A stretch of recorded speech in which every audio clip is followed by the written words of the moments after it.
राजा के 4 नेत्र खुले रहने चाहिए, 2 ज्ञान चक्षु, 2 चर्म चक्षु। पर जो हस्तिनापुर का राजा है वो अपने 4 नेत्रों से हीन है। चर्म चक्षु तो है ही नहीं है, लेकिन चर्म चक्षु के साथ साथ उसके ज्ञान चक्षु भी नहीं है।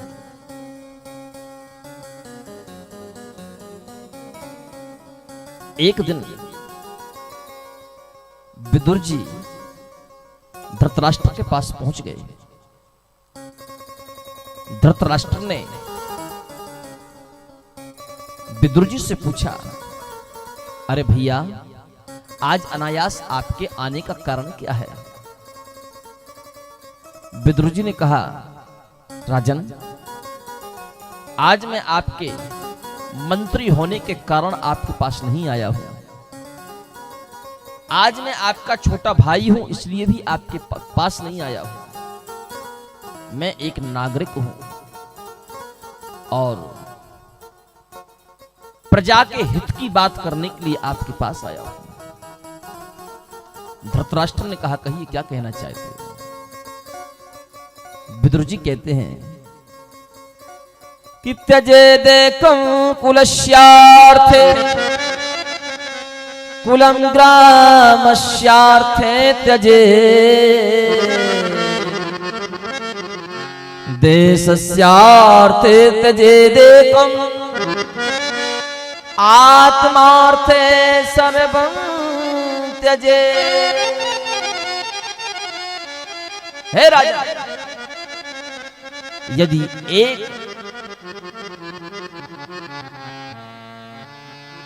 प्रदेश के त्यागने से संपूर्ण देश सुरक्षित रहता है, तो उस एक प्रदेश का त्याग करने में हमको पाप नहीं लगता।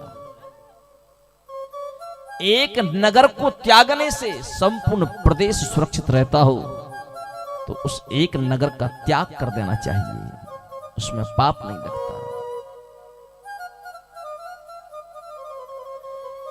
एक गांव के त्यागने से यदि संपूर्ण नगर, शहर, परिसर, क्षेत्र सुरक्षित रहता है, तो ऐसे एक गांव का त्याग कर देना चाहिए, उसको त्यागने में पाप नहीं लगता।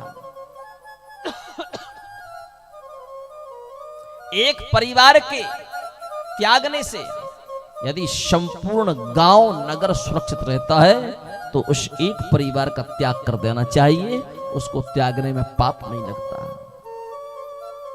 यदि एक परिवार में कोई ऐसा व्यक्ति एक हो कि जिसके रहने से संपूर्ण परिवार के लोग दुखी रहते हो, तो ऐसे एक व्यक्ति का त्याग कर देना चाहिए, उसे त्यागने में पाप नहीं लगता। धृतराष्ट्र ने कहा कि मैं समझा नहीं, तुम कहना क्या चाहते हो? विदुर जी ने कहा, महाराज, आपके 100 बेटे हैं, एक बेटी है।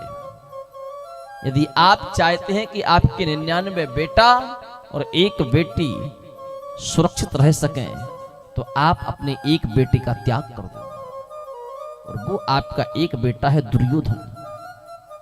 यदि इस दुर्योधन से आप ज्यादा स्नेह रखेंगे तो ये तो मरेगा ही, पक्का है, लेकिन ये अपने साथ में आपके 99 बेटों को लेकर के ही मरेगा, अकेला नहीं मरेगा। पुत्र को त्यागने में माँ बाप को बहुत तकलीफ होती है, बहुत दुख होता है, लेकिन ये दुख कुछ जिस दिन 99 बेटे आपके नजरों से दूर हो जाएंगे, 100 आपका दुर्योधन भी दूर हो जाएगा, फिर आप अपने आप को क्षमा नहीं कर पाएंगे। जैसे ये बात विदुर जी ने धृतराष्ट्र से कही, उसी क्षण दुर्योधन आ गया और दुर्योधन ने सारी की सारी बातें सुन ली। दुर्योधन ने विदुर जी को अपमान जनक शब्दों से संबोधित किया और कहा, रे दासी पुत्र, मेरी ही कृपा से तुझे मंत्री पद मिला है और मेरे ही पिता के सामने तू मेरी निंदा करता है। निकल जा यहां से, कल से तू इस सभा में मंत्री पद के अधिकार पर नहीं बैठेगा। इतना कहकर के दुर्योधन ने विदुर जी को अपमानित किया।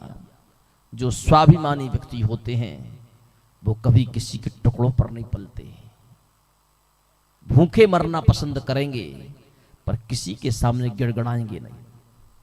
ये स्वाभिमानी व्यक्तियों का परिचय होता है। कभी किसी से मांगेंगे नहीं, रात भर भूखे सो जाएंगे। अभिमान कभी करो मत और स्वाभिमान कभी गमाओ मत। हर व्यक्ति को अपने स्वाभिमान में जीना चाहिए, और जिस व्यक्ति के अंदर स्वाभिमानी होती है वो कभी किसी की चापलूसी नहीं करता, याद रखना। स्वाभिमान आपको जीना सिखाता है और अभिमान आपको मिटना सिखाता है। अभिमान करोगे तो मिट जाओगे। विदुर जी ने मन में विचार किया कि जब यहां पर मेरा सम्मान ही नहीं है तो यहां पर रह करके भी क्या करना। उसी क्षण मंत्री पद के आभूषणों को, वस्त्रों को विदुर जी ने त्याग दिए। विदुरानी को लेकर के कदली वन की ओर चले गए। कदली वन में एक सुंदर कुटिया बनाई, रहने लगे। विदुर जी ने एक पत्र लिखा द्वारिका के लिए। उस पत्र में लिखा था कि प्रभु, जब तक मैं हस्तिनापुर में मंत्री पद पर था कहीं ना कहीं पांडवों का पक्ष ले लेता था, लेकिन अब मेरे पास मंत्री पद नहीं है। अब पांडवों का उस सभा में कोई भी शुभचिंतक नहीं बचा। आप जानो पांडवों को कैसे वहां से निकाल करके आपको लेकर के जाना है। विदुर जी ने यह पत्र लिखा। वो द्वारिका में भगवान ने यह पत्र पढ़ा तो भगवान ने मन में विचार किया, द्वारिकानाथ स्वयं शांति दूत बनकर के आ रहे हैं, शांति का संदेशा लेकर के आ रहे हैं। क्योंकि भगवान स्वयं नहीं चाहते कि युद्ध हो। भगवान स्वयं ये चाहते हैं कि कोई सा भी कार्य हो पर शांति से हो। दुर्योधन को पता चला। दुर्योधन ने अपनी हस्तिनापुर नगरी को दुल्हन की तरह सजाया। विदुरानी जी ने हस्तिनापुर नगरी का श्रृंगार देखा, दौड़ी दौड़ी आई। विदुर जी से कहने लगी, सुनो, मैंने अपने जीवन में जब तक आप मंत्री पद पर रहे कभी भी हस्तिनापुरी को इतनी सुंदर सजते हुए नहीं देखा। क्या आपके मंत्री पद त्यागने की खुशी में ये दुर्योधन इस हस्तिनापुरी को इतना सुंदर श्रृंगार करवा रहा है? विदुर जी ने कहा, नहीं पगली, उसकी क्या औकात है जो मेरे मंत्री पद त्यागने की खुशियां मनाएगा।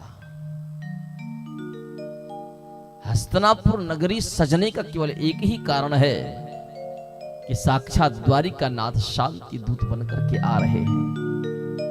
उनके आने की खुशी में ये नगरी सज रही है।